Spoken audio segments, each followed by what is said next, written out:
Es el ángel del Señor quien se le aparece a Gedeón mientras se encuentra allá escondido por los madianitas, escondido de los madianitas.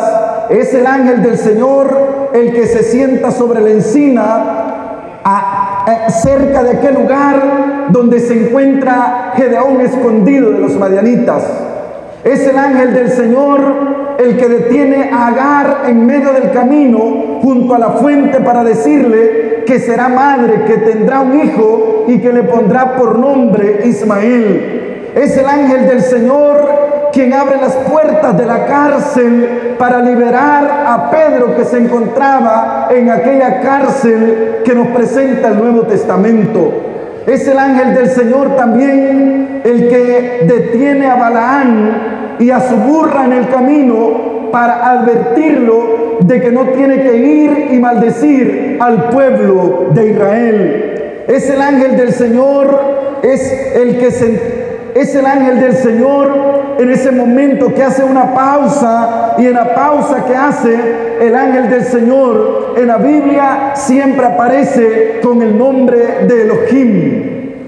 Ese ángel del Señor es el mismo Jesucristo. Ese ángel del Señor es el mismo Elohim. Ese ángel del Señor es el mismo Shaddai. Es el ángel del Señor, es el mismo el Yon. El ángel del Señor es el mismo que se ha movido en el Antiguo Testamento y ahora hace una pausa para realizar una obra especial. Ese mismo Dios del cielo, mis amados hermanos.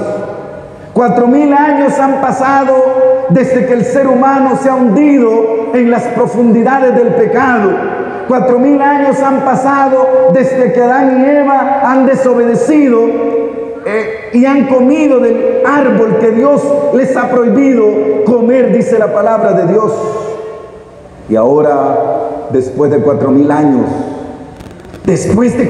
años, sucede algo extraordinario allá en las colinas de Belén, dice el libro de Mateo. Lo extraño que sucede en las colinas de Belén es que nadie se esperaba un nacimiento inesperado, porque según ellos no vendría de la forma como había sido anunciado. El libro de San Mateo capítulo 2, versículo 1 en adelante dice de la siguiente manera: cuando Jesús nació en Belén de Judea, en días del rey Herodes, llegaron del oriente a Jerusalén unos sabios preguntando: ¿dónde está el rey de los judíos que ha nacido? Pues su estrella hemos visto en el oriente y venimos a adorarlo. Al oír esto, el rey Herodes se turbó y toda Jerusalén con él, y habiendo convocado a todos los principales sacerdotes y escribas del pueblo, les preguntó dónde había de nacer el Cristo. Ellos le respondieron: en Belén de Judea, porque así fue escrito por el profeta. Y tú, Belén de la tierra de Judá, no eres la más pequeña entre los príncipes de Judá, porque de ti saldrá un guiador que apacentará a mi pueblo Israel. Entonces Herodes llamó en secreto a los sabios y se cercioró del tiempo exacto en que había de aparecer la estrella, y enviándolos a Belén les dijo: id allá y averiguad con diligencia acerca del niño, y cuando lo halléis, hacédmelo saber, para que yo también vaya y lo adore. El 9. Ellos, habiendo oído al rey, se fueron, y la estrella que habían visto en el oriente iba delante de ellos, hasta que llegando se detuvo sobre donde estaba el niño, y al ver la estrella se regocijaron con muy grande gozo. Al entrar en la casa, vieron al niño con María su madre, y postrándose lo adoraron. Luego, abriendo sus tesoros, le ofrecieron presentes. Le ofrecieron oro, le ofrecieron incienso y le ofrecieron mirra. Pero siendo avisados por revelación en sueños que no volvieran a Herodes, regresaron a su tierra por otro camino, dice la palabra de Dios. Quisiera detenerme en esta noche, hermanos, para decirles que allí estaba el niño rey que había nacido. La Biblia dice que María y José habían buscado un lugar especial donde naciera ese niño rey, pero lamentablemente no se había podido. Era un establo donde aquel niño rey Jesús había nacido. Y ahora unos sabios del oriente vinieron para indagar dónde había nacido ese niño rey del cual hablaban las profecías del Antiguo Testamento. Y ahora dice la palabra del Señor que vinieron a indagar dónde había nacido ese niño rey. Y entonces Herodes hizo llamar a los sacerdotes, y al hacer llamar a los sacerdotes, entonces los sacerdotes dan la ubicación exacta donde las profecías dicen que ese niño rey habría de nacer, dice la palabra de Dios. Pero ahora Herodes tiene malas intenciones. Herodes está pensando que aquel niño rey que ha nacido le quitará el reino a él y a su dinastía. Herodes está pensando en asesinar a todos los niños de aquel lugar.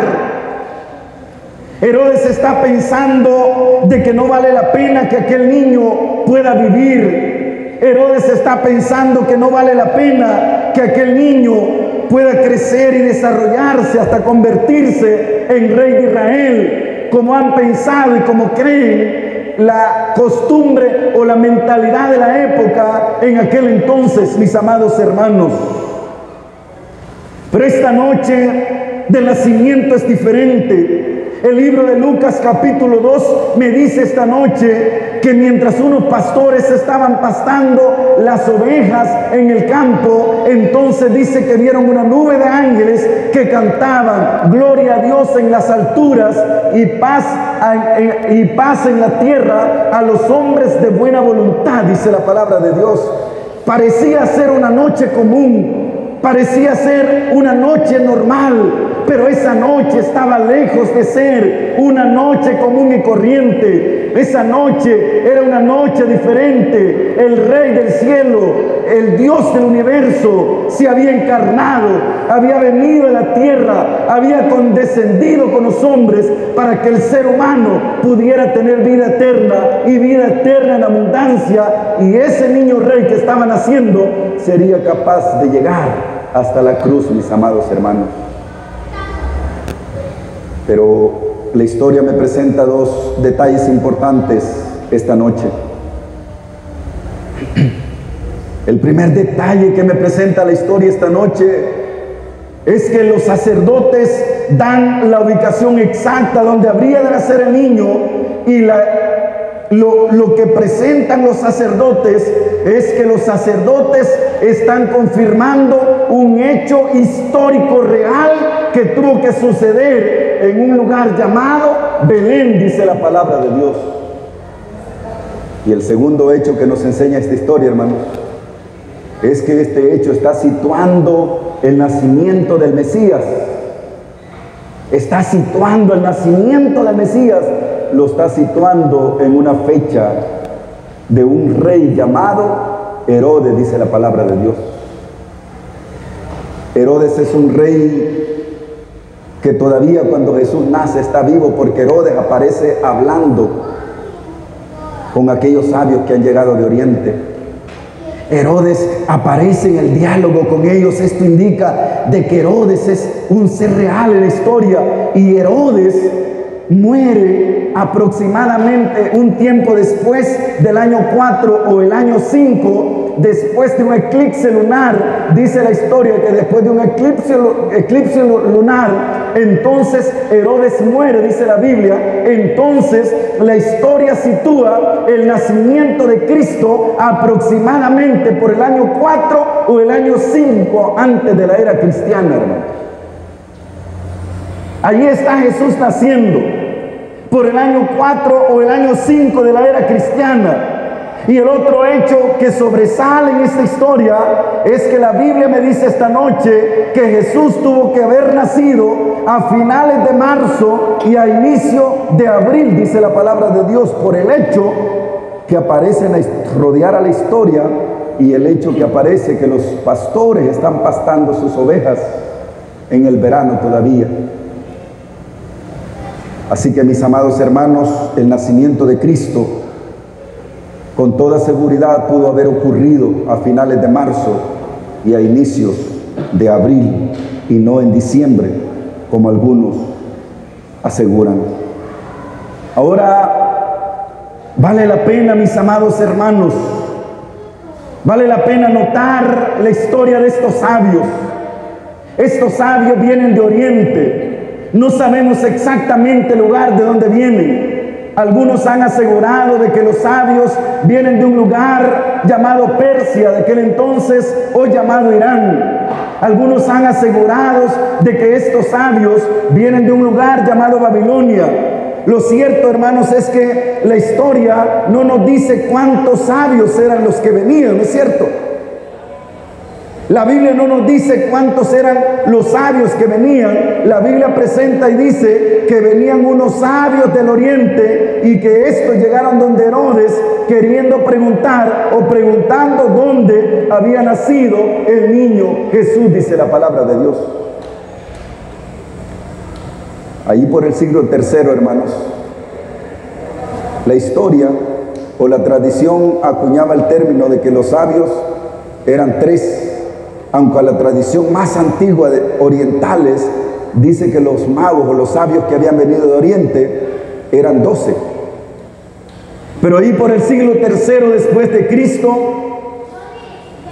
se manejaba que eran 3 los sabios que habían venido, y entonces la Biblia no le da un nombre a esos sabios que han venido. La historia, la tradición les adjudica nombre a cada uno de ellos, y entonces le llaman a uno Melchor, al otro le llaman Baltasar y al otro le llaman Gaspar. Y entonces la tradición le adjudica nombre a estos sabios que han venido de Oriente a ver al niño Jesús que ha nacido. Yo quisiera detenerme esta noche en el mensaje de hoy, hermanos, para decirles, yo no sé cuántos, igual que los sabios de Oriente, han venido como sabios a buscar al niño que nació en un pesebre, que cumplió un ministerio, que murió en la cruz del Calvario por cada uno de nosotros. Yo no sé cuántos esta noche han venido con una sed ardiente en sus corazones buscando al niño rey que ha nacido. Yo no sé cuántos esta noche estamos en este lugar pensando y diciendo, sintiendo el deseo y las ansias de buscar al niño rey, así como los sabios de Oriente, dice la palabra de Dios. Lo cierto es que los sabios de Oriente habían venido a buscar al Señor con todo su corazón. La Biblia no nos dice cuáles eran sus nombres. La tradición le puso esos nombres. La Biblia no nos dice cuántos eran. La tradición adjudicó que eran 3, porque traían 3 regalos, y esos regalos eran especiales. El primer regalo, ¿cuál era que traían para Jesús, hermanos? ¿Cuál era el primer regalo? El oro. ¿Cuál era el segundo regalo que traían para el niño rey que había nacido? El incienso. ¿Y cuál era el tercer regalo que traían al niño que había nacido? La mirra. 13 regalos, y como eran 13 regalos, la tradición adjudicó que eran 3 los personajes, que eran 3 los sabios de Oriente que habían venido. Los regalos son bien especiales, mis amados hermanos. Han traído el oro. El oro es un regalo para los reyes. Han traído el incienso. El incienso siempre está asociado con los oficios del templo y el sacerdocio. Han traído un regalo para sacerdote. Pero también han traído mirra. Mirras era un regalo para personas distinguidas de aquel entonces. La mirra está diciendo algo que le han traído, y los magos de forma indirecta, o los sabios de forma indirecta, están con la mirra, con el regalo de la mirra. Los sabios están trazando el camino que llevaría ese niño rey, que esa mirra serviría para ungir su cuerpo muerto. Así que con los regalos que le traen a ese niño rey, con los regalos que le traen, lo que están haciendo es que los sabios lo están reconociendo como profeta, como sacerdote y como rey, mis amados hermanos. Los sabios del oriente saben muy bien que el que están haciendo es alguien que es Dios mismo y por lo tanto traen incienso. Saben que el que ha nacido es un rey y por lo tanto le traen oro. Saben que el que ha nacido a la misma vez es humano y saben que quizás moriría y entonces le traen mirra como regalo, exaltando la humanidad del Mesías. La tradición ha pintado a tres sabios. A los tres sabios que ha pintado la tradición es que han pintado a un joven, han pintado a uno de edad mediana y han pintado a una persona de edad mayor. La tradición también ha pintado a un europeo, ha pintado a un africano y han pintado a un asiático. La tradición puede decir cualquier cosa, hermanos, pero quizás la tradición también puede decirnos esta noche de que Jesús es para todos sin distinción de edades. Quizá la historia puede decirnos esta noche de que Jesús es todo sin distinción de nacionalidades. La historia de Jesús puede decirme esta noche que Jesús, que ellos han venido y que los regalos que han traído pueden ser símbolos de que Jesús es para todas las personas. Y es sin distinción de clase, sin distinción. Jesús es para todos. Pero lo que me llama la atención esta noche, mis amados hermanos, no son los regalos. Lo que me llama la atención esta noche no son los sabios que han venido de Oriente. Lo que me llama la atención esta noche es aquel niño que se encuentra acostado en aquel pesebre. Es aquel niño que se encuentra allí envuelto en pañales, recibiendo la adoración de aquellos sabios que han venido del oriente a adorarle, dice la palabra de Dios, hermanos. Queridos hermanos, amigos, es difícil poder entender quizás cómo un Dios infinito pudo tomar la naturaleza humana para convertirse en un ser humano y un hermano como nosotros para poder alcanzarnos. Si algún día la mente del ser humano, porque hay gente que dice, ¿y quién es Dios? ¿Cómo es Dios? Si llegáramos a entender algún día cómo es Dios o cómo Dios se hizo hombre, entonces Dios dejaría de ser Dios. Porque Dios es Dios precisamente porque escapa a nuestra mente humana, escapa a nuestra mente finita. Aquel que antes había estado por toda la eternidad con el Padre, ahora entra en un mundo finito sujeto a la muerte. La gracia tiene su forma de actuar. 4000 años después de que el mundo estaba en ruinas, 4000 años después, cuando el mundo parecía perdido, 4000 años después que el pecado había entrado en este mundo y el mundo estaba en caos, Jesús aparece y se da el cumplimiento de la profecía del nacimiento de Cristo. Cómo Dios se hizo carne, cómo Dios se hizo hombre, será el misterio que nos acompañará por el resto de nuestras vidas. Porque la misma Biblia me afirma esta noche de que en el principio era el verbo estaba con Dios y el verbo era Dios, dice la palabra de Dios. No era un lugar digno donde debía de nacer el niño Dios. Es un establo que dista de la realidad del reino sempiterno de Dios con la morada eterna. El pesebre contrasta con la gloria que ha tenido por los siglos de los siglos. La adoración de los sabios contrasta con la adoración de los querubines y los ángeles. La adoración de todo y todo lo que le rodea al niño Mesías, al niño Rey, contrasta con la gloria que el Rey del universo ha tenido por siempre. Pero aquí está, ha descendido y ha nacido y se ha hecho hombre, dice la Biblia. La historia del nacimiento de Cristo, mis amados hermanos, me recuerda esta noche la ingratitud misma de los seres humanos, pisoteando al dador de la vida. Herodes es una figura de Satanás. Quiere matar al niño Rey recién nacido.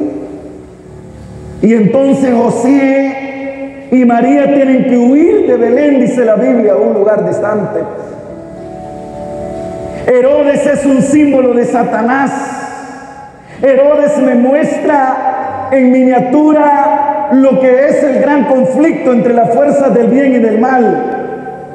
Herodes me recuerda esta noche la controversia entre lo bueno y lo malo. Herodes me recuerda la controversia entre la luz y las tinieblas. Herodes me recuerda lo santo y lo profano. Herodes me recuerda lo eterno y lo finito del ser humano. Así como Herodes trató de matar al niño Jesús cuando nació y mandó soldados a que buscaran a todos los niños que habían nacido de tal fecha a tal fecha, y se escuchó el grito y el lamento aquellas noches donde los soldados sacaban a los niños y mataban a todo el que pudiera haber nacido en esa fecha, porque uno de ellos tendría que ser el Mesías del cual han hablado los sabios. Amados hermanos, amigos, Satanás tratará de matarte también. Satanás tratará de destruirte. Satanás hará todo lo imposible para tratar de destruirte. Mi querido joven, el diablo tratará de destruirte por medio de las drogas, por el vicio del alcohol, por el vicio del cigarrillo, por el vicio de la pornografía. Satanás por todos los medios tratará de agarrar todo su arsenal y destruir a aquellos hijos de Dios. Tratará de destruirte por una vida que no tiene sentido. Tratará de destruirte poniendo en tu mente que no vale la pena vivir. Tratará de destruirte poniendo en tu mente de que no hay un propósito para tu vida. Yo no sé si esta noche estoy predicando para más de alguna persona que se encuentra en esta iglesia y perdió el propósito de su vida. Quizás esta noche estoy predicando para alguien que me escucha por medio de la radio, o alguien que me escucha o me está viendo por medio de las redes sociales. Quizás en algún tramo, en algún trayecto de su vida ha pensado en el suicidio. Así como Herodes es un símbolo de Satanás queriendo destruir al niño Jesús, al final de la historia querrá destruirte por todos sus medios también, y usará cualquier herramienta para poder destruirte. Yo no sé cuántos esta noche han venido cargados en su mente pensando en las dificultades de la vida. Yo no sé cuántos esta noche han venido pensando qué sucederá mañana. Yo no sé cuántos esta noche han venido pensando en las tormentas que quizás se levantaron en tu matrimonio para destruirte. Estás aquí esta noche, no le encuentras sentido a tu vida, parece que no hay esperanza. Estás aquí, pero tu vida parece ser una vida árida. Me estás escuchando, pero tu vida se secó hace muchos años. Estás allí escuchando, estás viéndome, pero quizás tu vida ha dejado de ser y ha perdido el propósito de tu vida. Satanás tratará de destruirte, así como lo hizo por medio de Herodes para destruir al niño Jesús. Eran las 3 de la mañana cuando sonó el celular. Yo lo tenía cerca de la cabecera. Contesté la llamada Cuando recibí la llamada, desde luego uno supone que a las 3 de la mañana no es una noticia buena. La voz al otro lado estaba llorando en sollozos y me decía: pastor, venga rápidamente, pastor, necesito que venga a la casa, pastor. Pastor, Ricardo, su amigo, ha fallecido, pastor. Fui al closet, saqué la mudada negra que siempre los pastores tenemos, un traje negro con una camisa blanca, una corbata negra o vino. Me alisté rápido y me fui donde vivía la hermana. 30 minutos se había llegado al lugar, no había tráfico. Cuando llegué, Ricardo estaba tendido en una pequeña cama. Reina me agarró de la manga del saco y me dijo: pastor, quiero que me diga, pastor, si veré a mi hermano otra vez. Pastor, dígame si volveré a ver a mi hermano Ricardo una vez más. Me le quedé viendo y le dije: volveremos a ver a Ricardo una vez más cuando Jesús venga en gloria por segunda vez. A Ricardo yo lo había conocido 5 meses antes de llegar a la iglesia. La primera vez que lo vi en la entrada de la iglesia. No era miembro de la iglesia, no era bautizado todavía, pero estaba dando la bienvenida a los hermanos que llegaban. Fui, lo saludé, nos hicimos amigos. Le pregunté cuántos años tenía de ser miembro de la iglesia y me dijo: pastor, yo no soy miembro de la iglesia. Yo todavía no soy bautizado, tengo 2 años de asistir a la iglesia, pero no soy miembro de la iglesia. Estudiamos la Biblia con él durante 2 meses. Después de 2 meses, Ricardo estaba entregando su vida a través del bautismo en aquella pequeña iglesia. Ahora Ricardo servía como un diácono en la iglesia. Una tarde Ricardo me llamó después casi de 5 meses de haber llegado a la iglesia. Ricardo me dijo: pastor, ore por mí. Esta tarde yo fui a hacerme los exámenes, unos chequeos médicos. El día de ayer yo estaba tomándome una sopa y el otro día amanecí con los pies hinchados. Algo no anda bien en mi sistema inmunológico, en mi cuerpo. A Ricardo le hicieron todo el chequeo médico y los resultados, el diagnóstico fue desastroso. Tiene insuficiencia renal, sus riñones ya no funcionan y está condenado a la muerte. Ricardo luchó casi un mes, pero a las 3 de la mañana perdió la batalla contra la insuficiencia renal que consumía su cuerpo. Es en ese instante cuando Reina me contó la historia de su vida. La historia de su vida había sido una vida llena de sufrimientos. Reina me contó cómo a la edad, cuando ellos eran unos niños, tenían como 8 o 9 años, su padre abandonó a su esposa con sus 4 hijos, los 4 niños. Su madre empezó a buscar trabajo y no encontró. Y entonces su madre tuvo que obligar a los 4 niños, tuvo que obligarlos a vender dulces en el bus que corre del centro o de la terminal de San Miguel hacia la colonia Milagro de la Paz en San Miguel. Y Reina me dice: pastor, éramos apenas unos niños cuando nos subimos en aquellos buses. Los primeros días sentíamos vergüenza, pero con el paso del tiempo, de los meses, nos fuimos acostumbrando a esa terrible vida. Sus 2 hermanos mayores se metieron en malas compañías. Tuvimos el privilegio de conocer al hermano mayor 15 días después de haber salido de la cárcel. Había pagado una condena por asesinato y estaba libre. Una hermana de la iglesia contaba su testimonio diciendo cómo al hermano mayor de Reina, 15 días después casi de haber salido, un poquito después que yo lo visité, como una camioneta negra llegó enfrente de aquel pequeño mesón donde vivía, lo sacaron, lo metieron en la camioneta y hasta el día de hoy está desaparecido. Su segundo hermano se encuentra preso en una cárcel en Honduras. Y ahora ella me dice: pastor, cuando yo tenía solamente 14 años, mi mamá me vendió con un hombre por 1,000 colones en aquel entonces.